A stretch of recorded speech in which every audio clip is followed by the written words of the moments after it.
What is up, everybody? This is just Lance here, bringing the brand new video. Here we bring you the part 2 of the rest of the cards that we're going to be talking about here in the last bit of information that we got for Invasion of Venom until we get TCG exclusives announced. So let's just jump right into it. The first card we have here is a Metalphoes fusion monster called Metalphoes Mithril. It is a level 6 fire psychic type fusion effect monster with 2600 attack, 1000 defense. The stats on this card is really good, especially for a Metalphoes fusion monster that is level 6. I would actually expect this monster to be a bit lower on the tier, be about 23, maybe even 2200 attack. But the stats for the effect is relatively good for the monster. The materials require one Metalphoes monster plus one Pendulum monster. So basically, there's a lot of shenanigans you could do with this card. You don't even have to play. You could play this card without Metalphoes. You could play this card with a Metalphoes as an engine, and you could play this card as that card. You can only use the first effect of this card once per turn. Target 2 Metalphoes cards in your graveyard and 1 card on the field. Shuffle those targets into the graveyard, into the deck, and if you do, return that target from the field to the hand. So basically, what it is, if you have a monster that you really want to bring back, for example, if you had if you had the level 1 guy, maybe you might want to return that. I'm not actually sure how that's practical in any way, shape, or form. But having the ability to shuffle 2 other Metalphoes monsters or cards back in the graveyard, you can shuffle back the fusion card, you can shuffle back combination, whatever the case may be. That's really good. If this card is sent from the field to the graveyard, you can special summon 1 Metalphoes Pendulum monster from either your graveyard or face up in the extra decks. Basically, if you have the level 7 guy, you can special summon it immediately. If you have the level 1, the rare Metalphoes that we talked about in the first video, you can also use that as well. You can special summon that if it's face up as well. Next card we have is more Performapal cards. This is a Performapal All Cover Hippo. It is a level 3 Earth Beast type effect monster, 800 attack, 800 defense. When this card is normal summon, you can special summon 1 Performapal monster from your hand, but its effects are negated until the end of the turn. I actually think this card might actually have some kind of indication or implementation. It kind of seems like it'd be a really decent card if the rank 3 pool was a bit better.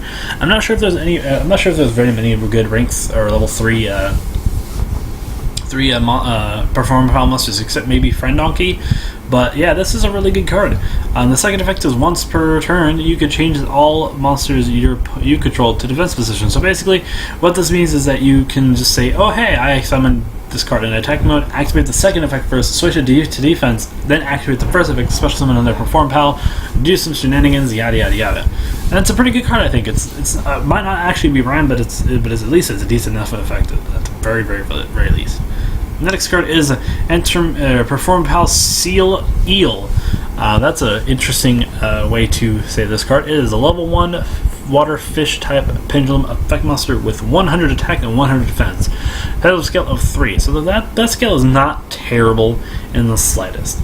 So yeah, or the scale is not terrible in the slightest. There is actually kind of the magic number if you really wanted to, if you really consider it, but it's pretty good. Once per turn, you can target 1 face-up monster your opponent controls and negate its effects until the end of this turn. That is pretty good. Unfortunately, it does target, so unfortunately, you're not going to be able to stop any Cosmos effects with this, but you are going to be able to stop anything else that happens. So, for example, you're facing against Monarchs, assuming that deck is still around by the time that this set comes out. You can stop it then. The monster effect is when this card is normal summon or special summon, you can target 1 set spell or trap card your opponent controls, and during this turn, it cannot be activated. Cards and effects cannot be activated in response to this activation. So basically, this is a speed spell 4 effect. Basically, you can target 1 face down card. Let's say your opponent has a particular back row that you're kind of worried about. You could basically stun that for a turn and then say, oh well, I'm going to find a way to get around that real quick, or I'm just going to kill you this turn. So basically what you're going to do is you're going to play this card, you're going to summon this card, and you're going to target the most problematic back row monster or back row card, and it's going to be just disrupt that a little bit. So yeah, Next, we have a bit more clear pictures on the Air Mage card, on Rosemary and the new Yang Xing guy, so that's really good. The third effect has actually been changed, so if this card is face up when it leaves the field, you can special summon one Yang Xing monster from your deck. The rest is the same as before, so that's pretty good.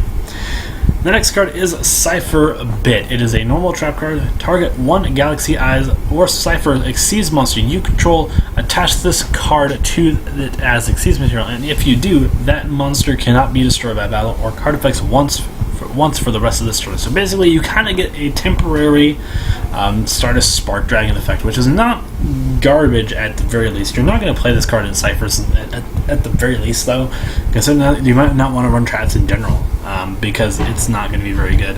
But having this card is not a bad card. It's not a bad card. You just won't run it. Double Cypher is this is another normal trap card. If your opponent controls the monster with the highest attack on the field, target one Galaxy Eyes or Cypher Exceeds monster you control that has Exceeds material. Attach all Exceeds material from it, and if you do, special summon one monster with the same name as one of the egg monsters from your extra deck. So I don't understand how this card is going to be practical in any way, in any sense of the word. Mostly because if you're playing Galaxy Eyes, you probably have a big Exceeds monster anyway, so therefore you're not going to really play this card, because most Exceeds for Galaxy Eyes is really, really good. I mean, 2000 is the weakest. I mean, and even that's not really hard to get over these days. I mean, realistically, it's not hard. It's not easy to get over these days. So, yeah, I don't see how this is going to be. This card's going to be very practical. Next card is the last Performapal card for right now. This is Performapal Chain Giraffe. It is a level 1 Earth Beast type Pendulum monster with 100 attack and 500 defense with a Pendulum scale of 5. So its Pendulum scale isn't terrible. It's not terrible. It could be a lot worse, but I would actually like a little bit more flexibility than 5 though. So the Pendulum effect is when a monster you control is destroyed by battle, you can destroy this card, and if you do, special summon that destroyed monster in face of attack position, but it cannot be destroyed by battle for the rest of this turn. This is actually kind of an interesting effect, to say the very least, because if this card, so if your opponent kills a monster, it doesn't have to go to the graveyard, by the way. You could just special summon that from your extra deck even. I think that, I believe that's how it works, because it doesn't specify exactly from the graveyard, so we might actually have a first, I guess, sort of a Call of a Haunted-esque effect that reaches into the pendulum zone very easily. The monster effect is when this card is normal summon or a special summon, you can target one face-up monster your opponent controls while this card is face-up on the field. It cannot attack, or in its effect is negated. So basically, it's a Fiendish Chain. That's actually really, really good. If this card was had much better stats, this card would probably be an instant play. You might actually play this card immediately, but however, again, it does target, so therefore it's not very, very good. But it's not a terrible card. It's really, really good. I think you might even play one of this card for the first effect, because we don't have an effect kind of like this yet. So, yeah. At least built into a monster. The next card is a Super Heavy Samurai Soul Arburator. It is a level 1 Earth Machine type effect monster with no attack and no defense. You can use the third effect of this card once per turn. You can target one Super Heavy Samurai monster you control. Equip this card from your hand or side of the field to this card. So basically, it's a Union monster.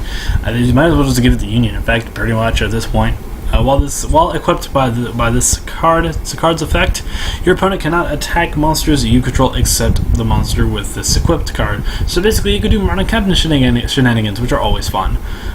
You contribute the monster equipped with this, and special summon one Super Heavy Samurai from your deck. So you can go straight into Benkei. That's really, really good. That's pretty insane. The next card, this card I think is actually going to be relatively decent, is Summon Gate. It is a continuous trap that each player can only special summon up to 3 monsters from their extra deck per turn. So basically, if your opponent pendulum summons, they have to special summon only 3 monsters. They can't go into 5. It's likewise, if you're going into synchros, like you only do 3 synchros, 3 exceeds, 3 fusion monsters, etc. You get the idea. So I think this card might actually be okay, but I think anti-spell forgets in this case is still a little bit better. But it's a decent card. It's a decent card. Next, we have Full Metalphoes Fusion. It is a quick play spell. It's basically what I've read, and I'll read it anyway. Fusion summon one Metalphoes monster from your extra deck using monsters you control or have in your hand as fusion material. So basically, it is El Shaddai fusion. So, yeah. Obviously, you're going to play this card. You're going to play this card possibly at 3, because it's that good. Next is Cardian. Cardian cards. I haven't actually talked about this. So, yeah. Apparently we're getting some in Invasion of Venom. This is a Cardian Hagi no Inoshishi. It is a level 7 Dark Warrior type effect monster with 1,000 attack across the, with 1,000 across the board. Cannot be normal summon or set. Must be special summoned by attributing one Cardian monster except this card. If this card is special summoned, draw one card and reveal it. If it's a Cardian monster, you could destroy one card your opponent controls. Otherwise, send it to the graveyard. I'm not sure how practical Cardians are going to be. They seem relatively interesting. I haven't played with them too much, but I think this card is okay. Having the ability to draw a card after you special summon this card, and then having the ability to special summon to destroy another card on the field, it doesn't target, which is also really good. So it's really, really good. Next is Cardian Moiji Nishika. As level 10 Dark Warrior type effect monster with 1,000 again across the board. Cannot be normal summon or set, like always. Must be attributed by someone attributing a Cardian, as always. And then it gets the same effect as the other one, except this one destroys spawn traps. And the next one is Cardian Buten ni Chio. It is a level 6 Dark Warrior type tuner monster. Again, cannot be normal summon or set.